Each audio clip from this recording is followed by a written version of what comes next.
یہ لوگ نبی صلی اللہ علیہ وسلم کا نام لے کر جو ہے سیاست کرتے ہیں. فرمایا ان الذین فرقوا دینہم وکانوا شیعا، بلا شبہ جنہوں نے اپنے دین میں تفرقہ کیا، مختلف گروہ اور پارٹی بن گئے، ٹولیاں.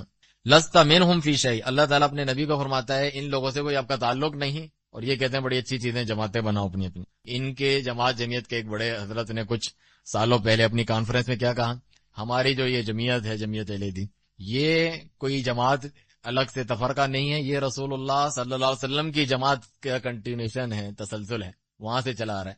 ابھی کچھ دہائیاں پہلے پاکستان کی ریاست بننے سے آگے پیچھے آپ لوگوں نے اسے ایجاد کیا، بنایا ہے، اور آپ کہہ رہے ہیں کہ یہ اس کا تسلسل ہے. اور یہاں اللہ فرماتا ہے لست منہم فی شیء، اے نبی آپ کا ان جماعتوں والوں سے کوئی تعلق نہیں ہے. اور یہ ثابت کر رہے ہیں ہمارا انہی سے تعلق ہے. انما امرہم الی اللہ، اگر ان کا تعلق نہیں ہے تو کن سے تعلق ہے؟ ان کا معاملہ اللہ تعالیٰ کے ذمہ ہے. ثم ینبئہم بما کانوا یفعلون، پھر جو یہ حرکتیں کرتے تھے اللہ تعالیٰ انہیں بتلا دے گا.